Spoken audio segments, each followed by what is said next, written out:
마태복음 강의 29번째 시간입니다. 이제 주의하라 라고 하는 첫 번째, 또 두 번째 주제죠. 두 번째 주제 첫 번째 시간인데, 은밀한 중에 보시는 너의 아버지라는 제목으로 마태복음 6장 1절로 4절 말씀을 함께 보도록 하겠습니다. 마태복음 6장 1절로 4절 말씀입니다. 함께 봉독하시도록 하겠습니다. 시작! 사람에게 보이려고 그들 앞에서 너희 의를 행하지 않도록 주의하라. 그리하지 아니하면 하늘에 계신 너희 아버지께 상을 받지 못하느니라. 그러므로 구제할 때 외식하는 자가 사람에게서 영광을 받으려고 회당과 거리에서 하는 것 같이 너희 앞에 나팔을 부지 말라. 진실로 너희에게 이르노니 그들은 자기 상을 이미 받았느니라. 너는 구제할 때 오른손이 하는 것을 왼손이 모르게 하여 내 구제함을 은밀하게 하라. 은밀한 중에 보시는 너희 아버지께서 갚으시리라. 아멘. 군대에서 마투임이 있었습니다. 그 마투임은 부대에서 굉장히 유명한 관심병사였습니다. 근데 실제로 관심병사로서 대우를 받지 못했어요. 그 정도 심하다고 생각은 들지 않았기 때문이죠. 그래서 더 곤란한 경우가 좀 많이 있었죠. 관심병사로서 결정은 내지는 않았는데 관심병사와 같은 병사이기 때문에 실제로 해야 될 직무는 다 같이 하는데 실제로 그 직무에 대한 능력은 따라오진 못하는 거예요. 그러다 보니까 이제 그 책임을 아무래도 그 부서에 있는 부대원들이 같이 공유할 수밖에 없게 되는 거죠. 그리고 제가 그 부서에서 12개월 동안, 그러니까 1년 동안 최고 선임이었습니다. 그러니까 최고 선임이니까 아무래도 그 부서의 모든 책임은 제가 져야 되는 게 맞는 것이었죠. 그래서 굉장히 억울한 일들이 많이 있었습니다. 제가 잘못한 게 아닌데도 불구하고, 그 아이가 잘못한 것인데도 불구하고 제가 그 모든 책임을 져야만 하는 경우가 꽤 있었던 거죠. 뭐 그래도 저는 그런 것 때문에 누군가를 다그치거나 하는 성향 자체가 아니에요. 선한 것이 아니라 그냥 그렇게 다그치거나 몰아붙이는 걸 좋아하지 않기 때문에, 그래서 그냥 이렇게 흘러가는 경우가 많이 있었습니다. 그런데 하루는 이 친구가 굉장히 큰 실수를 했습니다. 제가 단거리 유도탄 미사일 운용병인데, 신궁이라고 하는 미사일 운용병인데, 공부는 알 거예요, 그렇죠? 신궁 운용병인데, 이 신궁이 탄약고가 있어요. 하나당 1억 2천짜리 유도탄이 다 들어가 있는데 6개가 실탄이 들어있고 한 탄이 더미탄이에요. 그러면 저희가 이제 훈련을 할 때에는 이 유도탄이 그 보관함에 들 때는 질소가 충전된 상태에 들어가 있습니다. 그래서 훈련을 할 때 질소를 빼는 것부터 시작을 해요. 왜냐면 질소가 빼야 뽑을 수가 있기 때문이죠.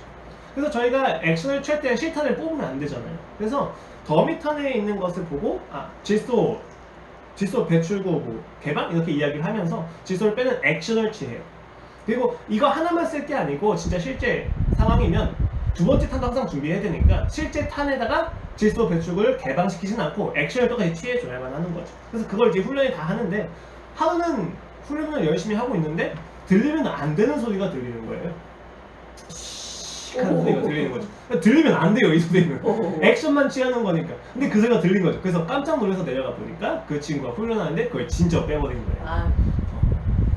정말 난감했죠. 뭐 상급 부대 신청을 해서 절차를 밟으면 한 일주일 만에 올 수는 있어요. 그 다시 배출 충전을 해주는 거죠. 근데 그 과정도 복잡할 뿐더러 심지어 3일 후에 부대 감사가 있었어요.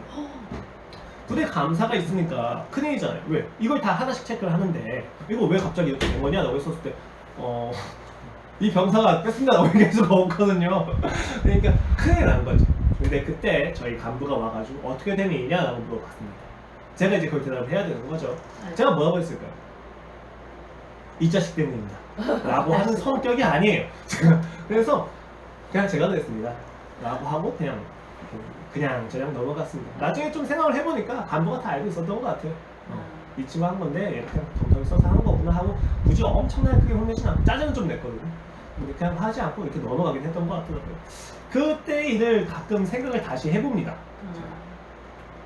그때 내가 왜 그렇게 했을까? 그게 좋았었던 걸까? 그 아이의 그것이 유익했을까? 근데 가만히 생각해보면 참 저도 이기적이었던 것 같아요. 되게 좋아 보이고 착한 것처럼 보일 수는 있는데 사실 그 안에는 그냥 억울해하고 많은 게 편한 마음이 있어요. 그 시비를 하나하나 다 가려내고 그리고 그 안에서 그 아이한테 어떤 것이 유익하고 그 아이에게 이 사건을 직면시켜주는 것을 통해서 이 아이가 앞으로 이 인생을 어떻게 살아야 되는지에 대해서 이야기하기보다는 그냥 내가 한번 혼나고 말지 라고 하는 마음이 있었던 겁니다. 억울해할 게 아니었어요, 사실. 그런데 착한 일이다, 내가 선한 일이다, 착해 보인다라는 것을 핑계로 억울한 것을 편하게 여겼던 거죠. 그때 일을 생각해 보면서 조금 더 심화시키면은 하나님과의 관계에서도 내가 억울해하는 것을 편하게 여기지 않나? 라는 마음도 듭니다. 하나님과의 관계에서 일어나는 모든 일들에 대해서 억울할 때가 종종 있습니다. 근데 그 억울한 마음을 하나님과의 관계에서 깊이 있게 보려고 하지 않고 그냥 억울한 게 억울하지 뭐 하고 넘어가는 경우가 있지 않을까? 라는 생각이 듭니다. 이 질문을 가지고 오늘 본문 한번 살펴봤으면 좋을 것 같습니다. 하나님과의 관계에서 나는 정말로 하나님을 중요시 생각할까? 아니면 그냥 내가 억울하고 말씀을 하고 넘어가지 않나? 라는 부분을 생각하면서 오늘 본문을 좀 살펴보면 좋을 것 같습니다. 예수님께서 무리를 보시고 산에 올라가 앉으시니 제자들이 나옵니다. 그 나온 제자들을 향해서 예수님이 입을 열어 가르치십니다. 먼저는 팔복과 소금과 빛의 비유를 드시면서 신자의 정체성, 그 구별의 본질은 그들의 열심과 노력이 아니라 하나님의 노력과 열심이라는 것을 이야기합니다. 그 확고한 근거 위에서 예수님은 그들에게 의를 가르치십니다. 세상은 소유와 능력을 가지고 자신의 존재를 입증해야만 하는 의무 속에 놓여집니다. 그러나 예수님은 그들에게 이야기하십니다. 존재를 확인시켜 주시고 그 존재가 확인되기 때문에 너희가 갖춰야 될 소유와 능력이 무엇인지를 이야기하시는 겁니다. 그것을 위해서 예수님께서는 율법에 대해서 6가지로 나누어서 다시 재해석하셨습니다. 살인, 가늠, 이혼, 맹세, 배상법, 그리고 원수 사랑에 이르기까지 예수님은 율법을 하나하나 다시 주석하십니다. 이때 반복되는 어구가 너희가 무엇 하라고 들었으나 나는 너희에게 이르노니 라고 이야기하는 것입니다. 그들이 잘못 악용해 왔습니다. 살인하지 말라는 것이 아니라 서로 화목하라는 것이었고, 가늠하지 말라는 것이 아니라 한 사람만을 사랑하라는 것이었습니다. 이혼하지 말라는 것이 아니라 연합하라는 것이었고, 맹세하지 말라는 것이 아니라 그의 이름으로 맹세할 수 있는 권리가 생겼다는 것을 누리라는 것이었습니다. 받은 만큼 복수하라는 것이 아니라 나를 용서해주신 사랑의 원리로 살아가라는 것이었고, 결론에 이르러서 원수를 미워한다고 이야기하면서 나의 이웃조차도 원수를 여기는 나 자신을 깨닫고 주어진 모든 불완전을 사랑하라고 예수님 가르치셨습니다. 하나님께서 너희 하늘 아버지께서 온전하신 것과 같이 너희도 온전하라고 마무리가 지어집니다. 그리고 오늘 본문이 이어집니다. 사람에게 보이려고 그들 앞에서 너희 일을 행하지 않도록 주의하라. 그리하지 아니하면 하늘에 계신 너희 아버지께 상을 받지 못하느니라. 나의 의를 행할까 주의하라고 이야기하십니다. 주의할 내용에 대해서 이어지는 마태복음 7장 4절까지 이어집니다. 이때는 무엇 하지 말라 라고 이야기하시고 무엇을 해라 라고 하는 어구가 반복되어집니다. 괜찮으면 잠깐 넘겨주시겠어요? 넘겨주시면 이렇게 굉장히 많은 내용이 있어요. 2절 말씀에 보시면 구제할 때는 외식하는 자가 살면서 영광을 받으려고 회당과 거리에서 하는 것 같이 너희 앞에 나팔을 부지 말라. 5절 보시면 기도할 때 외식하는 자와 같이 하지 말라. 16절 보시면 금식할 때 너희는 외식하는 자들과 같이 슬픈 기색을 보이지 말라.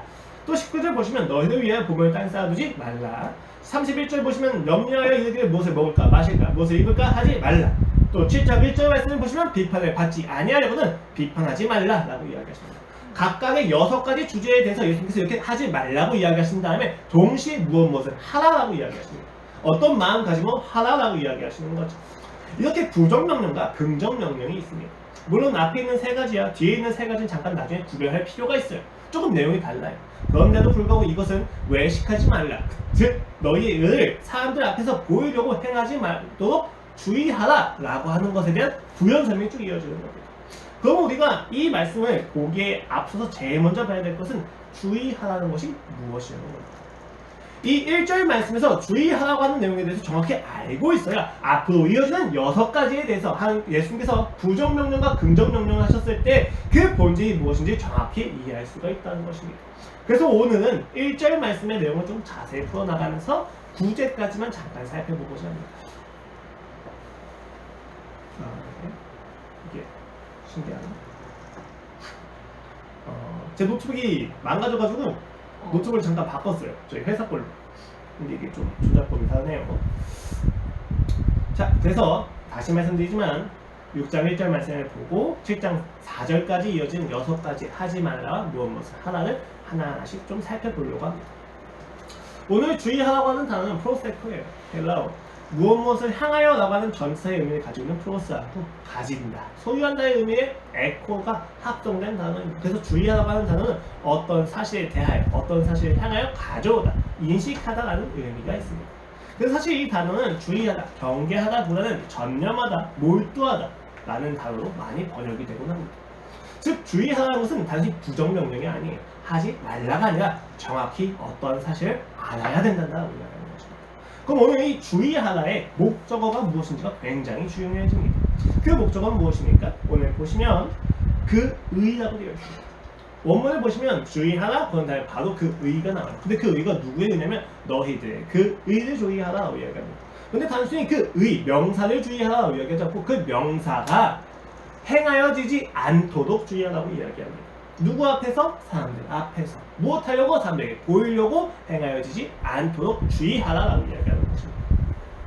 여기서 우리는 굉장히 중요한 사실을 알게 됩니다. 본문 말씀에서 예수님이 명령하신 건 지금 자기 의를 조심해라가 아니라 너희의 그 의가 사람들 앞에서 사람들에게 보이기 위하여 사용되어지면 안 된다는 것을 알고 있어라고 이야기하는 거예요. 하지 말라가 아니라 주의해야 된다고 이야기하는 것입니다. 알고 있어야 된다고 이야기하는 것입니다. 그렇다면 우리가 주의해야 될 이 의가 무엇인지 조금 더 깊이 봐야만 합니다. 오늘 본문에서 이 의는 단순히 자기의 의가 아니에요. 앞에 정관사 더가 있는 것처럼 동시에 너희들 그 의라고 반복된 것을 보면 앞절에서 5장 20절 말씀에서 이야기했던 그 의라는 것을 알 수가 있습니다. 마태복음 5장 20절에서는 이렇게 쓰여 있습니다. 내가 너희에게 이르노니 너희 의가 서기관과 바리새인보다 더 낫지 못하면 결국 천국에 들어가지 못하리라 라고 이야기했습니다. 여기서 너희 의라고 하는 것은 자기의가 아니죠. 서기관과 바리새인의 의하고 구별되는 내용입니다. 서기관과 바리새인의 의는 무엇이었습니까? 자신들이 옳다는 것을 입증하기 위해서 노력하고 열심히 살아가야 되는 그 의였는데 예수님께서는 너희의 의는 그 의와는 구별된다고 이야기하시는 거예요.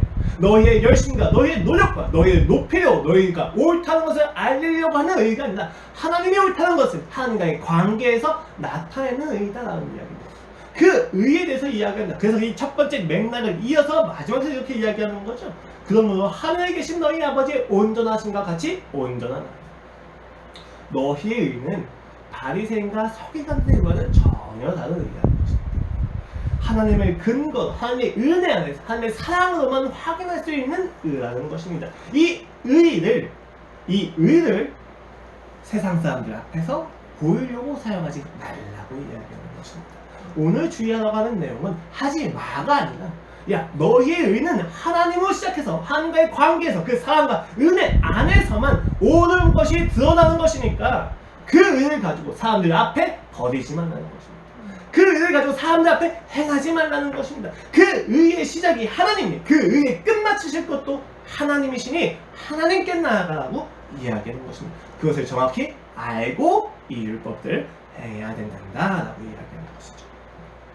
이것은 여러분 너무 간단한 이야기예요. 사실 율법이 주어진 시기와 목적을 생각해 보십시오. 여러분 율법을 지켜서 구원을 받았습니까? 아니면 율법의 구원을 받은 후에 주어진 것입니까? 이스라엘 백성을 생각해 보시면 간단합니다. 그들이 애굽에서 하나님을 잘 믿었으니까 구원하신 게 아니라 그들을 구원하셨기 때문에 그들이 율법을 받았다는 것입니다. 출애굽기 6장 말씀입니다. 그러므로 이스라엘 자손에게 말하기를 나는 여호와라. 내가 애굽 사람의 무거운 짐 밑에서 너희를 빼내며 그들의 노역에서 너희를 건지며 편팔과 여러 큰 심판들로서 너희를 속량하여 너희를 내 백성으로 삼고 나는 너희의 하나님이 되리니 나는 애굽 사람의 무거운 짐 밑에서 너희를 빼낸 너희의 하나님 여호와인 줄 너희가 알지라 라고 이야기합니다. 그러면서 그 구원의 놀라운 사역이 끝마치고 신의 산 앞에서 하나님께서 이렇게 이야기하십니다. 출애굽기 19장 말씀입니다. 이스라엘 자손이 애굽 땅을 떠난 지 3개월 되던 날 그들이 시내 광야에 이르니라. 그들이 르비딤을 떠나 시내 광야에 이르러 그 광야에 장막을 치되 이스라엘이 거기 산 앞에 장막을 치니라. 모세가 하나님 앞에 올라가니 여호와께서 산에서 그를 불러 말씀하시되 너는 이같이 야곱의 집에 말하고 이스라엘 자손들에게 말하라. 내가 애굽 사람에게 어떻게 행하였는가? 내가 어떻게 독수리 날개로 너희를 업어 내게로 인도하였음을 너희가 보았느니라. 내가 여호와인 줄 너희가 잠시만 맞네? 5절 말씀. 이게 되게 신기한가?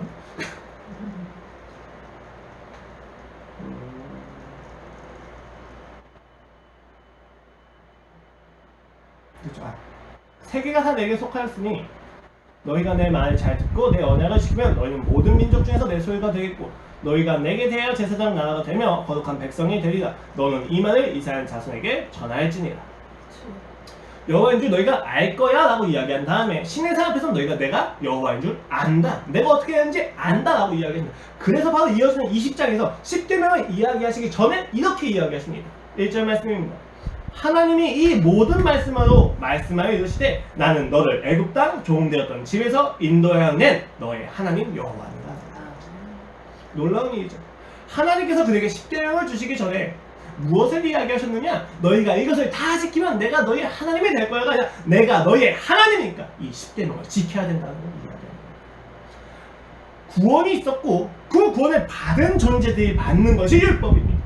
그런데 우리는 마치 율법을 하나님의 백성이 되기 위해 혹은 그 하나님을 나의 하나님이 되게 하기 위하여 지키는 것처럼 여겨질 때가 있다는 것입니다. 예수님께서 정확히 이야기하시는 겁니다. 너희의 신분, 너희의 그 관계, 너희가 하나님의 자녀인 것을 하나님께서 이루셨고 그 이루신 상태에서 이 율법을 봐야 된단다 라고 이야기하시는 겁니다.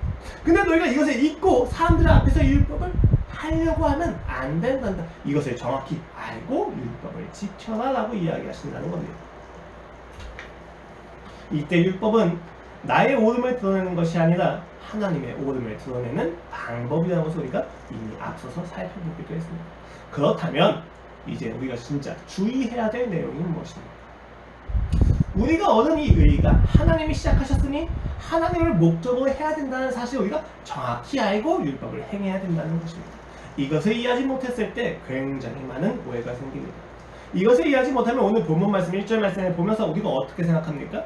신앙생활, 모든 선언에는 모든 윤리와 도덕은 숨어서 해야 된다고 생각을 할 수가 있다는 것입니다.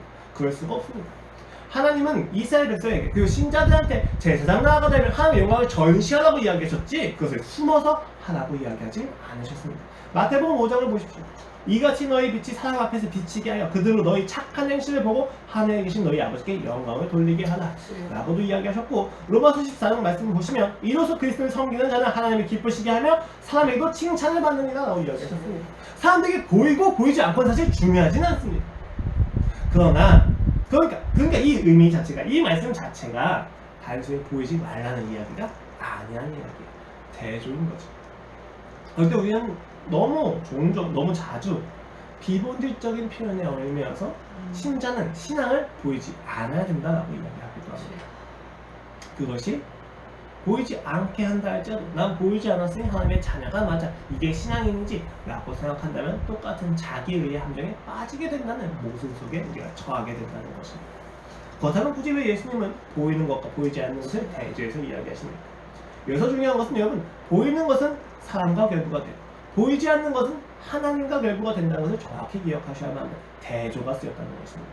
보이고 보이지 않는다 자체가 중요한 것이 아니고 하나님의 방법과 사람의 방법이 대조되고 있다는 것입니다. 여기서 보이는 것은 단지 가시적인 이야기가 아니라 대조라고 하는 것 안에서 사람들의 방식으로 확인하기 쉬운 것을 이야기합니다. 그리고 하나님의 방법이라는 건 굉장히 은밀한 방법입니다. 세상의 방법과 사람의 방법은 쉽게 인식할 수가 없다는 것입니다. 이것이 대조되는 상태에서 오늘 예수께서 이야기하시는 겁니다. 그래서 이어서 이렇게 이야기하시죠. 그렇지 아니하면입니다. 너희가 그렇지 아니하면, 영어에서 for then이라고 나오는데 정확히 원문을 보시면 그렇지 아니하면이 맞습니다. 너희가 주의하지 아니한다면 무엇입니까? 하나님께 상을 받지 못하느니라 이야기하십니다. 왜 그렇습니까? 너희가 이 사실을 알지 못하고 사람들 앞에서 활용하는 거고 사람들에게 보이려고 이 일을 행한다면 너희는 너무나도 자연스럽게 하나님으로부터 받아야만 하는 상을 받지 못한다라고 이야기합니다. 여러분, 여기서 중요한 건 하나님께서 상을 주지 않으신다가 아니라 하나님께 상을 받지 못한다고 이야기하는 것입니다. 여러분, 숨을 쉬어야 살아갈 수 있습니다. 그러나 우리는 이것을 그냥 이렇게 표현하지 않죠. 어떻게 표현합니까? 숨을 쉬지 않으면 죽을 수밖에 없어라고 이야기합니다. 너무 당연한 원리인 거죠. 하나님으로부터 시작한 일은 하나님께 나아가야만 누려지는 게 있는 겁니다. 그런데 그 일을 하나님께 나아가지 않는다면 우리는 너무나도 쉽게 하나님으로부터 상을 받지 못하는 처지가 된다는 것을 이야기할 수 있는 겁니다. 너무 당연한 원리인 거죠. 하나님부터 시작한 일을 하나님께 나아가라고 이야기하는 겁니다. 그래서 주의하라라고 이야기가 되어 있는 거죠. 율법을 행할 수 있는 권리, 그 신분을 얻은 자라는 것을 기억하라는 것입니다. 그 특혜를 알고 있으라고 하는 겁니다. 세상은 높아지려고, 이기려고, 의로워지려고 율법을 행하지만 우리는 이미 의롭기 때문에 율법을 행한다는 것입니다. 그 넘쳐 흐르는 은혜를 기억하는 것 안에서 우리가 이 율법을 행해야만 한다는 것입니다. 왜 그렇습니까? 이 율법을 행할 때 그 신분이 얻어진 것을 알지 못하고 행하면 반드시 사람들과의 관계에서 이 율법의 옳음을 확인하고자 하기 때문에 하나님과의 관계에서 해결돼야 되고 하나님과의 관계에서 누려져야만 하는 이 율법들을 하나님과의 관계에서 누리지 못했을 때 우리는 반드시 세상 사람들의 인정과 그 세상 사람들의 기준 안에서 우리의 신앙을 확인하려고 한다는 것입니다. 당시의 구제, 기도, 금식은 모두 율법주의자들이 굉장히 강조하던 내용이었습니다. 굉장히 중요한 율법들이었죠. 그러나 이들은 이를 하나님이 주신 신분으로 행하진 않았습니다. 이것을 행하는 것을 통해서 자신의 신분을 입증하려고 했다는 것입니다. 이들의 잘못은 무엇입니까? 이들의 잘못은 구제를 행하지 않았다, 기도를 하지 않았다, 금식을 하지 않았다가 아닙니다. 이들의 잘못은 구제와 기도와 금식을 행하면서 이 모든 율법들이 주어진 것이 하나님의 은혜와 사랑 안에서 주어졌다는 것을 알지 못했다는 것입니다. 주의하지 않았다는 것입니다. 그 주의하지 않은 것 안에서 그들은 죄를 범할 수밖에 없었다는 것입니다. 사람들에게 집착할 수밖에 없었다는 것입니다. 여러분, 정말로 중요한 것은 이들이 단순히 사람에게서 상을 받으려고 한 것이 아니었다는 거예요. 율법주의자들이 사람에게서 상을 받기 위하여 율법을 지킨 게 아니에요. 근데 이 율법을 지킨 목적은 무엇이었습니까? 하나님께 상을 받기 위함입니다. 종말론적으로도 그 안에 자신이 선민이라는 것을 입증받고 확인받기 위해 이들은 율법을 지켰습니다. 우리가 생각하는 것처럼 율법주의자들이 정말 나쁜 사람들이 아니에요. 그들의 진정성과 동기가 얼마나 순수한지 아십니까? 마치 우리와 같이 말입니다. 그러나 진정성 자체가 그들로 하여금 하나님과의 관계를 확인시켜주진 않는다는 것을 기억하십시오. 그들은 하나님을 위하여 하였지만 결국 이 모든 의의 시작점이 하나님이었다는 것을 잊었기 때문에 그들의 의는 자연스럽게 사람에게 갈 수밖에 없었습니다. 내 의가 하나님이 보장해주신 거고 이미 하나님과의 관계에서 내가 자녀되었다는 사실 안에서 율법을 지켜야 됩니다. 그 사실 잊은 상태에서 율법을 지키다 보니 그들은 이 율법을 누리지 못하고 이 율법을 통해서 자기 자신을 입증해야만 하는 놀라운 모순 속에 빠지게 되는 겁니다. 우리도 마찬가지입니다. 여러분에게 주어지는 모든 상황들은 여러분에게 율법을 요구합니다. 사랑할 수 없는 이웃을 주십니다. 사랑하는 율법을 주시는 겁니다. 굉장히 불쌍한 처지에 있는 사람도 있습니다. 그 사람을 도와주는 율법에 처하게 됩니다. 예배 시간에 교회를 갑니다. 예배해야만 하는 율법에 처하게 됩니다. 여러분, 이 모든 율법들을 어떤 마음으로 행해야만 합니까? 그들을 도와주는 행위를 통해서 내 자신을 입증하기 위해서 해야만 하는 겁니까? 아닙니다. 오늘 본문은 정확히 이야기합니다. 너희에게 주어진 모든 율법은 왜요? 율법을 통해서 의를 이뤄낼 수 있는 거기 때문입니다. 그 모든 율법은 하나님께서 이미 너희를 그 자녀로 만드셨기 때문에 주신 것이라는 것. 이 사실을 기억해야만 한다는 것입니다. 공부해야 돼요. 공부하는 거 지겹다, 짜증난다, 힘들다. 아니에요. 왜 이 공부를 주셨습니까? 왜 공부해야만 하는 율법을 주셨습니까? 간단하죠. 내가 하나님의 자녀이기 때문에. 하나님의 자녀가 그 공부를 하는 것을 통해서 하나님을 만날 수 있기 때문입니다. 그것을 위해서 율법을 주셨는데 계속해서 사람들이 이 율법을 받아들일 때마다 하나님과의 관계를 소홀히 하고 이 율법을 통해서 자기 자신을 입증하려고 한다는 것입니다. 왜 그렇게 될 수밖에 없습니까? 내가 하나님의 자녀라는 사실이 있기 때문입니다. 이 율법을 내가 해결해야만 하는 과제로 여기기 때문입니다. 여기서 비극이 시작하는 겁니다. 그렇게 율법을 바라보게 되면 우리는 우리에게 주어진 모든 이웃을 어떻게 생각하게 됩니까? 나 자신을 입증하기 위한 수단으로 이용하게 됩니다. 하나님을 제거하니까 이웃이라고 하는 존재는 나를 위한 수단이 되어질 뿐입니다. 전락하는 것입니다. 하나님의 형상이 모독당하는 것입니다. 하나님과의 관계가 끊어질 때 우리는 모든 피조물로부터 모든 이웃들로부터 스스로를 구별시킵니다. 나 자신을 높입니다. 나 자신을 높이기 위해서 그들을 끊임없이 이용하려고 한다는 말입니다. 그것은 사랑이 될 수 없다는 것입니다. 여러분 너무 잘 아십니다. 목회자가 개척을 했어요. 자랑할 일입니까? 우리가 어려운 사람한테 먹을 것을 나누었습니다. 자랑할 일입니까? 우리가 아는 것을 교육을 나누어줬습니다. 그것이 또한 자랑할 일입니까? 그리스도인의 자랑은 거기에 있지 않다고 이미 저번 주 말씀에서도 이야기했습니다.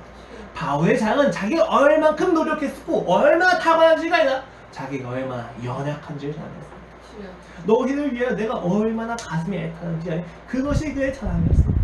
근데 우리는 오늘날 기독교 신앙은 그리고 우리의 신앙은 너무도 많은 경우 세상을 자랑합니다. 굉장히 어려운 부분이에요. 굉장히 간교한 부분이에요. 왜요? 신앙인의 자랑이라는 것이 신앙의 덕목들이 세상하고 겹치는 부분이 있기 때문에 언어죠. 기독교의 가장 큰 가치가 무엇입니까? 사랑이죠. 근데 이 사랑이라는 가치가 세상에서 똑같이 쓰인단 말이에요.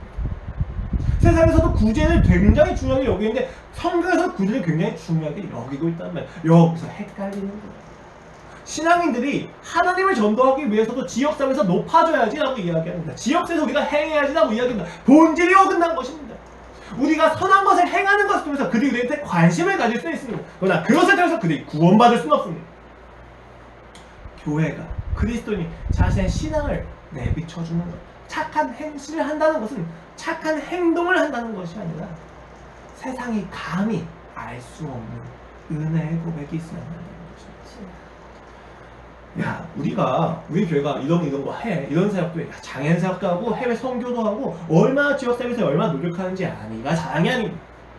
교회를 이야기할 때 무엇이 나와야만 합니까? 우리가 이러한 모든 사역들을 하는데 이러한 사역들 가운데서 우리가 얼마나 죄인인지 아니? 그 죄인된 나를 하나님께서 이렇게 써주고 계시다는 게 얼마나 감사한지 아니? 힘들고 아프고 견디는 것처럼 보일지 모르겠지만 견디는 게 아니고 내가 누리고 있는 거야.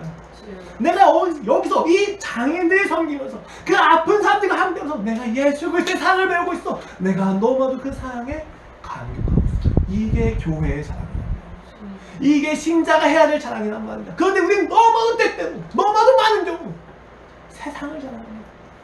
우리가 얼마나 고차원적인 신앙을 가지고 있는지를 세상의 방법으로 자랑합니다. 야, 내가 이번에 얼마나 어려운 사람과 함께 해주는지 아니? 이게 내 신앙을 보장해줍니까? 그렇지 않다는 것입니다. 야, 내가 얼마나 놀라운 능력을 행했는지 아니? 야, 내가 얼마나 많은 은사를 행했는지 아니? 이게 신앙의 본질이 아니라는 것입니다. 근데 우리는 너무나도 많은 경우 속습니다. 여러분, 우리가 자랑할 건 연약합니다.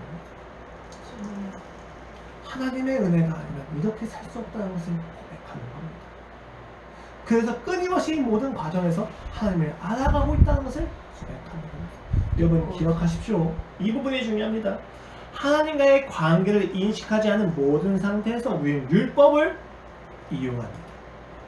하나님과의 관계가 인식되지 않은 상태에서 우리에게 주어진 모든 율법은 수단이 되어집니다. 그러나 율법은 무기입니다. 율법은 우리가 살게 하시기 위해서 주신 것입니다. 그렇기 때문에 하나님과의 관계를 인식하지 못한 상태에서 율법을 우리가 대할 때는 반드시 하나님이 아니라 사람에게서 확인하려고 합니다. 보이는 방법, 세상의 방법으로 확인하게 된다는 것입니다. 그러나 율법은 하나님과의 관계에서만 확인하는 것입니다. 이것을 알지 못했기 때문에 예수님은 그들이 외식하는 자라고 이야기하십니다. 여기 외식하는 하는 단어 자체가 그리스도의 영국에서 유래한 단어인데 가면을 쓰고 연기하는 자가 외식하는 자입니다. 신약 성경에서 이 외식하는 건 스스로를 속이는 자를 이야기하는 것이죠. 무엇을 속입니까? 하나님이 시작하신 일을 삭제하고 자기가 시작한 것처럼 보이는 겁니다. 내가 시작하면 입증해야죠. 그러니까 외식할 수밖에 없습니다. 그러나 여러분, 하나님이 시작하신 거면 우리는 나를 입증하는 게 아니라 확인하는 것입니다. 우리가 신앙에서 섬김을 하는데, 행함을 하는데 선한 감정이 든다. 너무 명확한 겁니다. 무엇입니까? 하나님께서 시작하신 일에 대해서 자신의 방법을 확인하고 있다는 것입니다. 근데 자신의 방법을 확인할 때의 문제가 무엇입니까? 세상은 결코 신자의 선행을 알아주지 않는다는 거죠. 우리가 원하는 만큼, 우리가 원하는 기준만큼 세상이 우리의 선행을 알아줄 수가 없다는 것입니다. 여기서 우리는 선한 마음을 가집니다. 이 선한 마음은 하나님께서 우리에게 이야기해 주십니다. 그 감정을 통해서 이야기해 주는 거죠. 야, 너 지금 무엇을 바라보고 있니? 야, 너희가 지금 어디를 향하고 있니? 라고 이야기하시는 겁니다. 하나님이 시작하신 일은 하나님께서 끝마치셔야만 합니다. 하나님께서 시작하신 일을 우리의 방법으로 마치면 안 된다는 것입니다. 이 서운함을 가진 자들이 구제할 때 나팔을 봅니다. 이 서운함을 가진 자들이 기도할 때 남들이 듣고 감탄하게 만듭니다. 이 서운함을 가진 사람들이 재물로 자신의 마음을 감추려고 하고, 이 서운함을 가진 사람들이 그 믿음을 영리함으로 서운함을 극대화시킵니다. 그리고 이내 사람들의 판단으로 자신의 서운함을 합리화시키는 것이에요. 다 외식입니다. 하나님께서 시작하신 나의 신분은 세상에게서 확인할 수 없습니다. 하나님께서 시작하신 나의 신분은 오로지 하나님과의 관계에서 확인하는 것입니다. 끊임없이 세상으로 나 자신을 입증하려고 하는 악순환에서 벗어나십시오. 거기는 희망이 없고 소망이 없습니다. 끊임없는 죽음만이 가득할 수밖에 없습니다. 이러한 문맥에서 우리는 구제를 살펴봐야만 합니다. 자, 잠깐 우리 마음이 흩어졌으니까 다시 한번 기도하고 다시 시작하겠습니다. 하나님 아버지, 우리의 마음이 다시 집중되게 하여 주시옵소서. 다시 모이게 하여 주시옵소서. 아버지, 하나님의 말씀은 하나님과의 관계에서만 확인하면 됩니다. 주여 아버지, 이 모든 과정 가운데 일어나는 저희의 부족함에 대하여 주여 탓하지 마시옵소서. 그러나 우리가 책임을 지고 앞으로 더욱더 준비하게 하여 주시옵소서. 그러나 주님, 지금 저희가 해야 될 마음의 방향은 하나님께 있습니다. 이 예배를 시작하신 이가 하나님이십니다. 그러면 이 예배를 끝내신 이 역시도 하나님이십니다. 그 안에서 누리게 하여 주시옵소서. 감사함의 예수 그리스도의 이름으로 기도드렸습니다. 아멘. 자, 하나님이 시작하신 일은 하나님이 마치시는 겁니다. 그 안에서 우리가 구제하는 것을 살펴봐야만 합니다. 먼저 예수님은 이렇게 구제하지 말라고 이야기하십니다. 그러므로 구제할 때 외식하는 자가 사람에게서 영광을 받으려고 회당과 거리에서 하는 것 같이 너희 앞에 나팔을 부지 말라. 진실로 너희에게 이르노니 그들은 자기 상을 이미 받았느니라. 이 나팔을 부는 게 진짜 불었는지 아닌지 모르겠어요. 굉장히 많은 이야기가 있는데, 당시에 성전에서 헌금을 걷는 성전 바구니 같은 게 있었는데 그 바구니에 새겨진 모양이 나팔이기도 했어요. 그래서 이것을 우리가 이야기했었을 때 나팔을 부지 말라는 게 은유일 수도 있다라고 이야기했는데, 중요한 건 그 나팔을 쫙 걷냐 안 걷냐가 아니라 여기서 대조되고 있는 부분은 그들이 이미 자기 상을 받았다는 겁니다. 굉장히 재밌지 않습니까 여러분? 앞에서 하나님께 상을 받지 못한다고 이야기했고, 그들이 외식하는 자들도 상을 받긴 한다고 합니다. 우리가 진짜 좀 더 강하게 이야기하면 상을 받지 못해라고 끝내야죠. 야 너희가 아무 열심히 아무 상이 헛된 거다라고 이야기해야 되는데, 본문에서 예수님이 이야기합니다. 이미 자기 상을 받았다고 이야기합니다. 그러나 그것이 하나님의 상은 아닙니다. 그럼 그들이 받은 상은 무슨 의미가 있습니까? 여러분, 일반 계시 안에서 우리가 행하는 모든 것에 대한 결과를 받아들이게 됩니다. 구원 자체는 늘지는 않습니다. 그러나 우리의 잘못은 반드시 책임을 지게 되어 있습니다. 내가 오늘날까지 공부를 하지 않았습니까? 공부하지 않은 것에 대한 책임은 지게 됩니다. 그러나 그 책임 때문에 구원이 취소되지는 않습니다. 이 사실을 가지고 이제 좋아 공부하지 않아도 돼 라고 이야기한다는 건 자기의 인생을 비참하게 살겠다는 결단입니다. 그러지 마십시오. 여러분, 중요한 건 그 외식하는 자들이 했던 선행도 선행이기 때문에 나름의 상을 받습니다.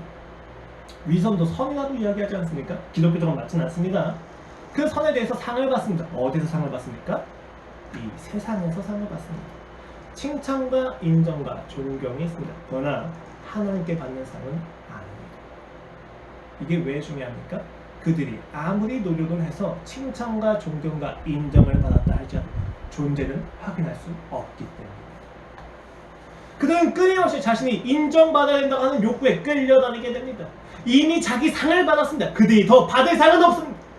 이미 자기 상을 받았는데도 불구하고 끊임없이 위선을 행하는 까닭은 무엇입니까? 만족되지 않기 때문입니다. 굉장히 재밌죠? 이미 상을 받았습니다. 이미 상을 받은 자들은 끊임없이 구제를 행하고 있습니다. 그들은 자기를 입증해야만 한다고 하는 그 강압과 저주 안에서 벗어날 수가 없습니다.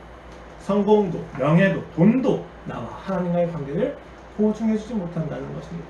그런데 이들은 끊임없이 속고 있다는 것입니다. 여러분, 중요한 거예요. 하나님을 안 믿고 있는 사람이 아니라 하나님을 믿고 있는 자들에게 하시는 말씀입니다. 신앙을 선행으로 확인하려고 하는 모든 자들에게 이야기하시는 겁니다.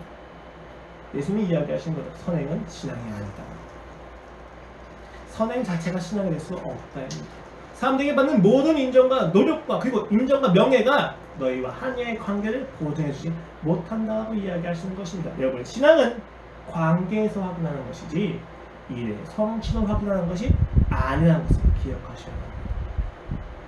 그렇다면 우리가 해야 될 구제는 무엇입니까? 신명기 24장 10절부터 21절의 내용을 보시면 고아와 과부 그리고 가난한 자들에 대해서 어떻게 해야 되는지 이야기를 하시는데 마지막에 이렇게 이야기하십니다. 너는 애굽 땅에서 종되었던 것을 기억하고 이러고 내가 너에게 이 일을 해가 명령하노라. 왜 구제를 명령하십니까?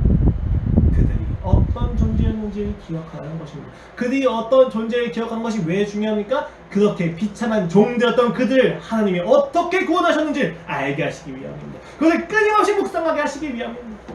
하나님은 그들의 존재가 나그네였다는 것을 잊지 못하게 하십니다. 왜요? 그 은혜가 그들과 하나님과의 관계를 알려주기 때문입니다. 예수님이 이야기하십니다. 너는 구제할 때 오른손이 하는 것을 왼손이 모르게 하라. 네 구제하면 은밀하게 하라. 은밀한 중에 보신 너의 아버지께서 갚으시다. 여러분 여기서 중요한 건 오른손이 하는 것을 왼손이 모르게 한다가 아니에요. 은밀하게 한다는 게 자체가 중요한 게 아닙니다. 이 은밀한 것이 은밀한 중에 보시는 하나님과 결부가 된다는 게 중요합니다. 내가 얼만큼 은밀한가가 중요한 것이 아니라 나의 은밀한 그것이 은밀하게 해놓은 그 모든 신앙들이 은밀한 중에 계신 하나님 아버지와 연관이 된다는 것입니다. 무슨 이야기예요? 세상이 결코 알 수 없는 은밀한 방법이 있습니다. 세상은 결코 인정할 수 없는 은밀함이 있습니다. 그러나 우린 그 은밀함을 사모합니다. 그 은밀함이 무엇입니까? 저는 그것이 인격적인 관계라고 이야기합니다. 하나님께서 시작하신 일을 하나님에게서 확인받아야만 할 때 우리가 해야 될 것은 하나님과의 인격적인 관계에 집중하는 것입니다. 내게 주어진 모든 율법들, 내게 주어진 모든 상황에서 내가 해야 될 의무들 속에서 우리가 행해야 되는 것은 해결해야 된다고 하는 성취가 아니라 이 모든 일들 속에서 하나님을 경험해야 하는 것입니다. 그 하나님이 내게 무슨 생각을 하시는가, 그 하나님이 내게 어떤 마음을 가지고 계신가, 그가 나를 얼만큼 사랑하시는가를 내가 알았을 때 비로소 우리는 하나님과의 관계가 확인됩니다. 은밀함이란 건 세상에 결코 알 수 없는 방법이 있는 은혜가 있다는 것입니다. 하나님만 갚으실 수 있는 방법입니다. 세상은 갚아줄 수가 없습니다. 세상은 상을 줄 수가 없어요. 은밀하기 때문이죠. 세상이 인정할 만한 기준이 아닐 때도 많이 있다는 것입니다. 가장 대표적인 예시가 뭐예요? 인본주의와 박애주의는 여러분 신앙이 아니라는 것을 기억하십시오. 세상이 교회를 칭찬할 때 박애주의의 관점에서 칭찬할 때가 굉장히 많이 있습니다. 우린 그 칭찬을 받는다 하더라도 접촉점은 사용할 수 있지만 그 자체가 신앙이 보증되지 않는다는 것을 기억해야만 합니다. 신앙은 때때로 냉정합니다. 신앙은 때때로 사람을 무시하기도 합니다. 왜 그렇습니까? 신앙의 본질은 사람이 아니라 하나님이기 때문입니다. 때때로 세상이 오해할 때가 있습니다. 때때로 세상이 억압이라고 얘기하고 때때로 폭력이라고 이야기할 때가 분명히 있습니다. 그러나 기독교의 신앙은 거기에 흔들리는 건 아닙니다. 우린 누구보다 사랑을 행해야만 합니다. 그러나 우리의 사랑은 박애가 아니라 십자가 사랑입니다. 그들이 그토록 보고 싶어하지 않는 죄를 들이미고 직면시켜주는 사랑이 십자가의 사랑이라는 것을 기억하셔야만 합니다. 그것이 가장 귀한 일이죠, 사실. 여러분, 이것을 바울이 알고 있었습니다. 하나님께서 시작하신 신분에서 율법을 지켜야 된다는 것을 그는 알고 있었습니다. 그 신분에서 율법을 지켰을 때 하나님과의 관계로만 자신이 확인되고 그 신앙이 입증되는 것이 아니라 확인될 수 있다는 것을 그는 알고 있었습니다. 그래서 그는 이렇게 이야기합니다. 고린도전서 2장 말씀입니다. 형제들아, 내가 너희에게 나아가 하나님의 증거를 전할 때 말과 지혜의 아름다운 것으로 아니하였나니 내가 너희 중에서 예수 그리스도와 그의 십자가에 못 박히신 것 외에는 아무것도 알지 아니하고 작정하였습니다. 내가 너희 가운데 거할 때 약하고 두려워하고 심히 떨었다. 무엇을 그가 그토록 심히 두려워하고 떨었습니까? 자신의 탁월함으로 전도가 될까 두려워했습니다. 자신의 뛰어남으로 그들이 예수 그리스도를 만나지 못한 상태에서 기독교에 항복할까 두려워했습니다. 자신의 말의 아름다움이 그들을 하고 예수님을 가리게 될까 그는 두려워했습니다. 왜 그렇습니까? 빌립보서 3장 말씀이에요. 그러나 나도 육체를 신뢰할 만하며 만일 누구든지 다르니까 육체를 신뢰할 것이 있는 줄로 생각하면 나는 더욱 그러하리니 나는 8일 만에 할례를 받고 이스라엘 족속의 베냐민 지파요 히브리인 중 히브리인이요 율법은 바리새인이요 열심은 교회를 박해하고 율법의 의는 흠이 없는 자라. 빌립보서에서 그는 자신의 사도성 율법을 가지고 공격하는 사람한테 이렇게 이야기하고 내가 율법을 이야기하면 더해 이 자식들아. 그러나 무엇이든지 내게 유익하다는 것을 내가 그리스도를 위하여 다 해오리 여길 뿐이다. 왜 그렇습니까? 자신이 했던 이 앞에 있는 모든 육체와 율법들의 탁월함이 예수님을 죽였었다는 것을 그는 알고 있기 때문입니다. 자신이 아무리 탁월하더라도 자신이 아무리 능력이 있다 할지라도 그것이 예수님을 죽였다면 아무 소용이 없다는 것을 그는 알고 있습니다. 그래서 그는 심히 두려워하고 떨 수밖에 없습니다. 왜요? 예수님이 전해줘야 되는데 내가 전해줄까 두려운 것입니다. 그러나 바울은 여기서 그치지 않습니다. 다시 고린도전서 2장 4절 말씀입니다. 내 말과 내 전도함에 설득력 있는 지혜의 말로 하지 아니하고 다만 성령의 나타나시며 능력으로 하여 너희 믿음이 사람의 지혜에 있지 아니하고 다만 하며 능력에 있게 하려 하였노라. 그러나 우리가 온전한 자들 중에서는 지혜를 말하노니 이는 이 세상의 지혜가 아니요 또 이 세상에서 없어질 통치자들의 지혜도 아니요 오직 은밀한 가운데 있는 하나님의 지혜를 말하는 것으로서 곧 감춰졌던 것인데 하나님이 우리의 영광을 위하여 만세전에 미리 정하신 것이다.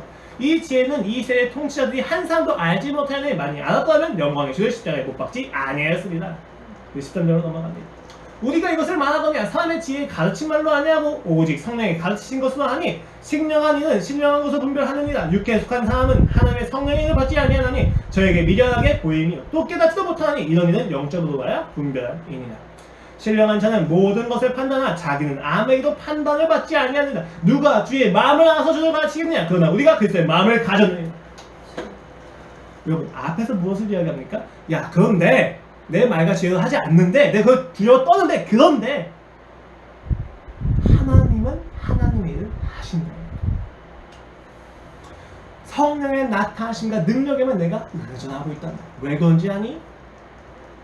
이게 삶의 지혜가 알려졌더라면 아무도 주를 못 박지 않았을 건데 우리는 아무도 알지 못했으니까 주를 못 박을 수밖에 없었어. 그러니까 이 일은 오직 성령으로만 알 수가 있어. 근데 누가 주의 마음을 알아서 가르치니? 나는 주의 마음을 안다. 누가 주의 마음을 알 수 있니? 신령한 일인데 영의 일인데 누가 그 주의 마음을 알 수 있니? 우리가 그 주의 마음을 알고 있다고 이야기합니다. 왜요? 왜 그렇습니까? 왜 이것이 그토록 중요합니까? 그에게 자신이 전도하는 일은 자신의 말과 지혜를 할 수 없다는 것이 분명하기 때문입니다. 그것은 예수 그리스도가 시작하신 일이기 때문에 그는 확신했습니다. 자기가 이미 예수 그리스도 안에 있다는 것을 그것을 누리기로 결단하는 것입니다. 그래서 빌립보서에서 이렇게 이야기할 수밖에 없는 겁니다. 3장 8절 말씀입니다. 또한 모든 것을 해로 여기면 내 주 그리스도 예수를 아는 지식이 가장 고상하기 때문입니다. 내가 그를 위하여 모든 것을 잃어버리고 배설물로 여기면 그리스도를 얻고 그 안에서 발견되려 함이니 내가 가진 의는 율법에서 나온 것이 아니오 오직 그리스도의 믿음으로 말미암은 것이니 곧 믿음으로 하나님께 난 의라. 하나님께서 그에게 주시는 것은 그리스도입니다. 전도라고 하는 일 자체가 아니었습니다. 만약에 전도가 일이었다면 그는 자신의 탁월함으로 전도가 되어지는 것에 기뻐했을 겁니다. 무엇을 통해서든지 이 일이 이루어진 것 자체에 즐거워해야만 합니다. 그러나 그의 중심은 그리스도였습니다. 그가 시작하신 것을 알고 있기 때문입니다. 그가 자신의 인생을 바꾸셨다는 것을 알고 있기 때문에 그의 모든 관심은 그리스도에게 옵니다. 그의 모든 상은 그리스도에게 옵니다. 왜요? 자기의 삶에서 선한 일을 시작하신 이가 예수님이었기 때문에 그 예수님과의 관계를 포기할 수가 없는 거예요. 그것만이 전도의 일이라는 것을 그는 알고 있었습니다. 왜요? 세상을 구원한다는 것은 여러분 세상의 율법이 일 중심으로 돌아가는 것에 대해서 관계 중심으로 바꾸는 것이기도 하기 때문입니다. 세상은 관계도 일로 합니다. 이 관계를 유지하기 위해서 자신이 얼마나 열심히 살고 얼마나 성공해야 되는지를 입증하려고 합니다. 거기서부터 우리는 구원받았습니다. 이 구원이 관계이기 때문에 그 구원의 방식 역시도 관계여야 합니다. 지금 바울이 그것을 정확히 알고 있습니다. 자신이 많은 일을 하고 많은 것을 하지만 자기가 사랑할 것은 예수님입니다. 많은 것을 하지만 자기가 가장 고상하게 여기는 지식은 예수 그리스도예요. 왜요? 예수님과의 관계에서 자기가 깊이 사랑을 느꼈기 때문에 그 사랑으로 교회는 끊임없이 초대하는 존재예요. 우리가 무엇으로 전도를 합니까? 우리가 무엇으로 자랑을 합니까? 우리가 무엇으로 나의 신앙을 확인합니까? 세상의 기준이 아니라 하나님과의 관계가 기준이 되기를 바랍니다. 그것이 진정한 자유인 줄로 우리는 알고 있습니다. 나를 알아주어야만 하는 세상에서 자유합니다.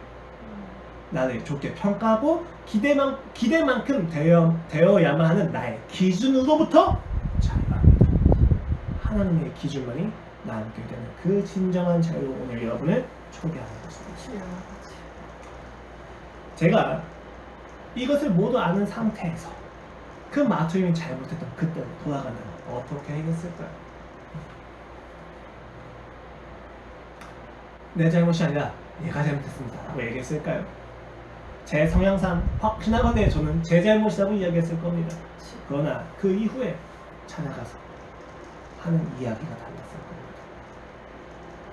어느 정도 선을 긋고 그 아이의 인생에 관여하지 않는 것이 아니라 그 선을 없애고 그 아이에게 진정성을 가지고 사랑을 가지고 잘못된 것을 잘못됐다 이야기하고 맞는 것을 맞다 이야기했을 겁니다. 간부에게도 따로 찾아가서 사실 이러한 일이었고 이런 부분에서 제가 좀 억울한 마음이 드는데 그때 간부님께서 많이 탓하지 않은 거에 대해서 감사하다고 이야기했을 겁니다. 저는 억울한 걸 편하게 여겼습니다. 그냥 내가 억울하고 말지 뭐 관계에서 굳이 해결할 필요가 있나? 맞습니다. 근데 여러분 억울한 건 편해지면 안 됩니다. 왜요? 자기의 일이기 때문입니다. 우리는 이 억울함을 가지고 어디로 나아가야만 합니까? 하나님께 나아가야만 합니다. 왜 억울한 게 편합니까? 하나님과 마주하는 게 불편하기 때문입니다. 이 일이 하나님이 하신 거라고? 그럼 나 하나님 미워할 것 같은데? 그렇게는 하지 말자. 왜요? 하나님 미워하면 누구 손해요? 내 손해. 그러니까 안 하는 거예요. 불편해지는 거예요. 그래서 하지 말자고 덮어둡니다. 내가 억울하고 말지 뭐 내가 포기하고 말지. 아니요, 신앙은 포기하지 말라고 합니다. 신앙은 끝까지 가져가라고 이야기합니다. 오늘 같이 찬양했잖아요. 선한 일을 하면서 낙심하지 말라. 왜 낙심하지 말라고 이야기하십니까? 갈라디아서 6장을 보면 그 마지막 그걸 이렇게 이야기합니다. 때가 이르면 거두리라. 하나님께서 반드시 응답하실 겁니다. 우리는 하나님과의 관계에서 덮어두는 문제가 있어서는 안 됩니다. 하나님과의 관계에서 억울하다고 내버려두면 안 됩니다. 왜요? 우리는 이미 자녀이기 때문에 우리의 신분은 이미 하나님과의 관계로 시작했기 때문에 하나님을 미워한다 해도 그 하나님을 거두지 않으십니다. 끝까지 가십시오.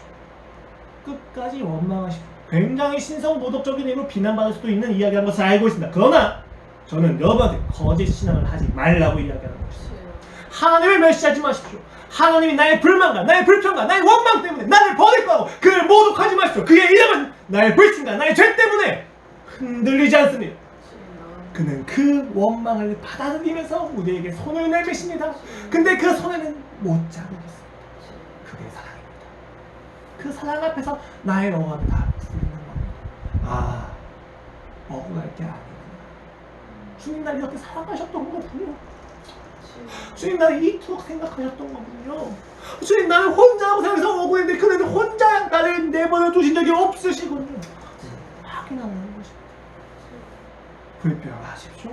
억울해하십시오. 원망하십시오. 괜찮습니다. 그는 흔들리지 않으십니다. 오늘 본문의 말대로 표현하자면 외식하지 마십시오. 해결되지 않은 것을 해결된 것처럼 해결해야만 하는 것처럼 살지 마십시오.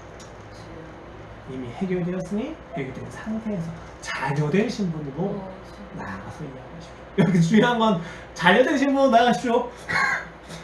자녀가 아닌 신분으로 나가면 쌍욕이 없어요. 내가 자녀한 신분으로 나아가서 이야기하십시오. 아빠, 참 감격스러운 말 아닙니까? 아빠, 나 많이 억울해. 왜 날 내버려 두신 거야? 왜 나를 이토록 아프게 하셨나요? 그 아버지의 음성을 들으십시오. 기도하겠습니다.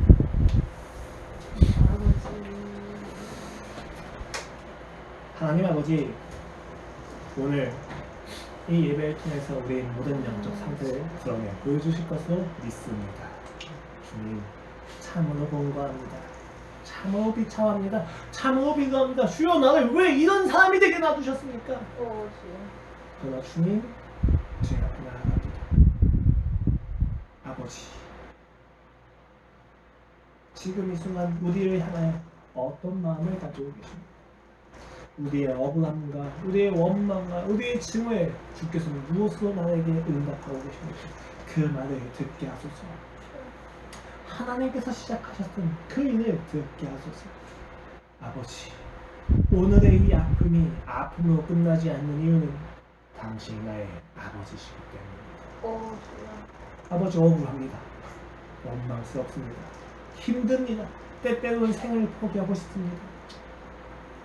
그러나 주님, 이렇게 이야기하는 까닭은 어디방입니다. 전 죽을 수 없습니다. 저 원망할 수 없습니다. 어부대할 수 없습니다. 당신이 나의 아버지시기 때문에 아, 네. 아버지의 삶의 모든 죽음을 생명으로 전환시켜 주시겠습니다. 아, 네. 십자가가 필요한 것을 알기에 십자가로 나아갑니다. 그 사랑하면서 모든 죽음이 생명으로 전환될 것을 믿습니다. 감사합니다 주님. 예수 그리스도 이름으로 기도드렸습니다. 아, 네.